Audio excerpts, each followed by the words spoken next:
여러분 안녕하세요. 이야기하는 남자 아이겠습니다.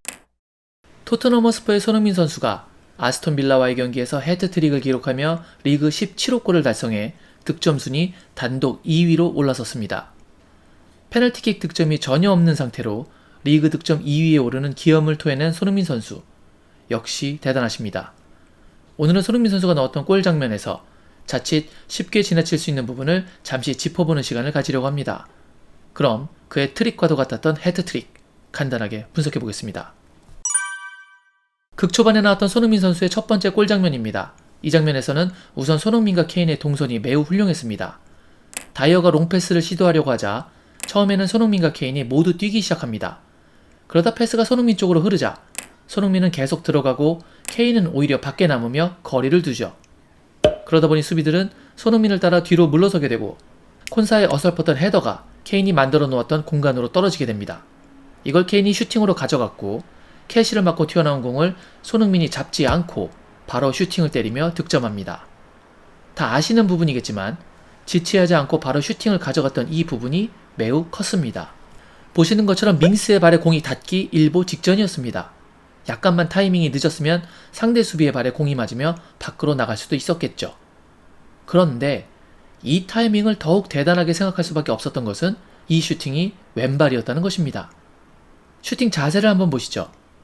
지금 슈팅은 직전 케인의 슈팅 자세입니다. 일반적으로 이렇게 디딤발이라던가 몸의 중심이 지면과 수직 비슷하게 놓고 슈팅을 때리거나 아니면 어느 정도는 몸을 기울이면서 때립니다.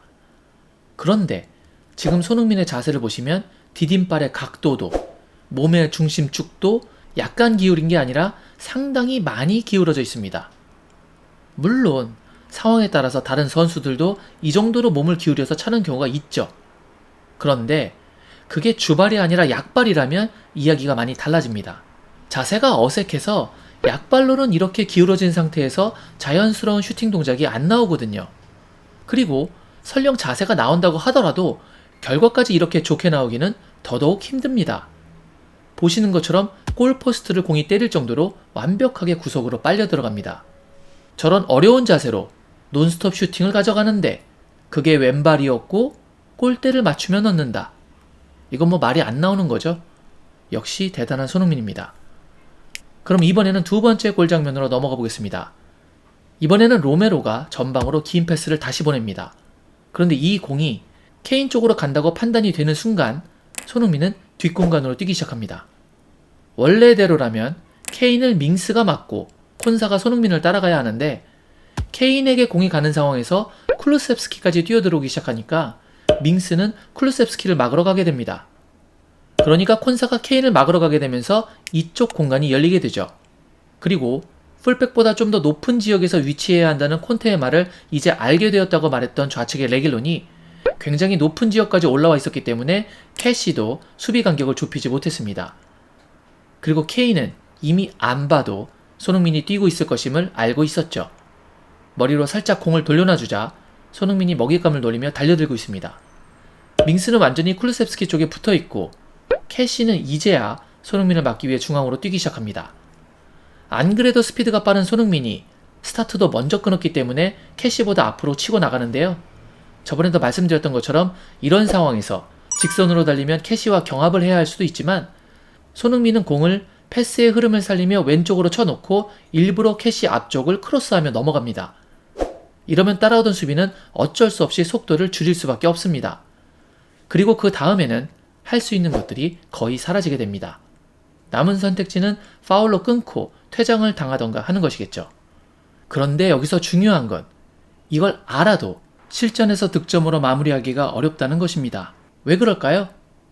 왜냐하면 그 다음 장면이 이렇게 왼발로 슈팅을 가져가야 하거든요. 많은 프리미어리그 경기를 보시면 이런 1대1 상황에서 자신의 주발로도 공을 넣기가 쉽지 않습니다. 그래서 자기가 슈팅이 자신 있는 주발 쪽으로 공을 놓고 차려고 하죠. 그런데 손흥민은 양발이 워낙 뛰어나다 보니 이렇게 왼쪽으로 공을 차 놓아도 전혀 문제가 안 됩니다. 여기서 왼발 슈팅이 돋보였던 것은 정확성은 물론이거니와 공의 속도였습니다. 보시면 슈팅을 가져가려는 순간 마르티네스 골키퍼가 이미 가까운 쪽 포스트로 중심이 넘어갑니다. 사전에 방향 판단이 정확했던 것이죠. 역동작에 걸린 키퍼는 골을 막기 어렵지만 방향을 미리 잡은 키퍼는 상황에 따라서 적지 않은 확률로 세이브를 해내기도 합니다. 그런데 보시는 것처럼 방향을 읽고 뛴 마르티네스 키퍼의 손보다 공이 한 발 빠르게 지나갑니다. 만약 어설프게 슈팅을 가져갔다면 키퍼의 손에 걸리며 선방이 나왔겠지만 왼발 킥의 정확도는 물론이거니와 그 파워가 거의 밀리지 않았기 때문에 대포알 같은 슈팅을 만들어내며 키퍼의 반응보다 먼저 공이 지나가 골망을 가를 수 있었던 것이었죠. 역시 대단하십니다. 이번에는 마지막으로 세 번째 골 장면을 보도록 하겠습니다. 이 장면은 콘테의 전술적 훈련과 선수들의 능력이 모두 빛났던 장면으로 생각됩니다. 로얄이 쿨루셉스키에게, 그리고 다시 로얄에게, 이건 패스한 선수가 공을 다시 받으러 좋은 공간으로 이동해 주었다는 것을 의미합니다. 그리고 다시 호이비엘에게 주며 탈압박.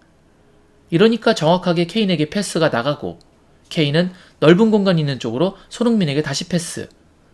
손흥민은 자신보다 수비가 앞서 있고 숫자에서 우위를 가지고 있으니까 무리한 침투보다는 수비를 끌고 측면으로 이동. 이러면서 중앙의 공간을 창출해주죠. 이러니까 손흥민에게 두 명의 수비가 붙게 되고 반대로 쿨루셉스키에게는 침투 공간이 발생합니다. 그리고 그쪽으로 패스가 들어가는데 이렇게 되면 두 명의 수비는 순간 패닉이 되는 경우가 많습니다. 손흥민이 패스를 주고 들어가면 응당 더글라스 루이스는 손흥민을 따라 들어가야 하는데 둘이 같이 공만 보며 느리게 돌아오고 있습니다. 그리고 쿨루셉스키는 골라인 근처까지 측면 침투를 하죠. 여기서 콘테의 윙백 전술이 빛을 발합니다. 레길론이 이 자리에 있는 게 보이시나요? 이 윙백이 여기 들어와 있으니까 캐시와 램지가 골 에어리어 안까지 내려올 수밖에 없었고 이제 막 손흥민을 따라온 콘사와 더글라스 루이스 사이에 이렇게 공간이 생깁니다. 케인이 이 사이로 들어가고 손흥민은 뒤쪽으로 슈팅하러 이동합니다. 이러면 중간에 끼인 콘사는 누굴 막을지 순간적으로 망설이게 되면서 결국 둘 다 놓치게 되죠. 여기서 선택은 쿨루셉스키가 하는 것이었는데 그의 선택은 손흥민이었습니다. 아무래도 패스각이 좀 더 좋아 보이죠? 콘사는 이미 역동작에 걸려서 손흥민의 슈팅을 바로 막기는 힘든 상황이었는데 그것을 이용하듯 이번에도 논스톱으로 바로 슈팅을 때려버립니다. 그런데 이 논스톱 슈팅이 또 왼쪽 골 포스트를 때리는 미친 궤적을 만들며 해트트릭을 완성하고 말죠.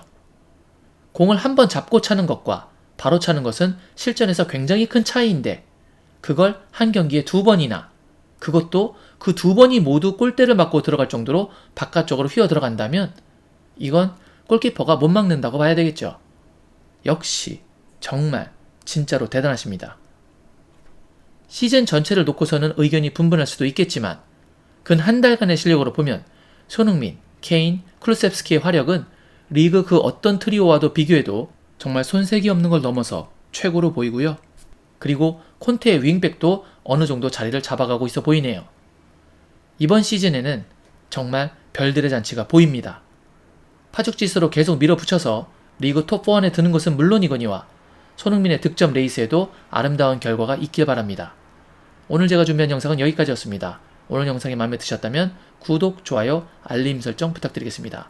저는 다른 영상으로 여러분께 인사드리겠습니다. 늘 건강하세요. 역시 I guess.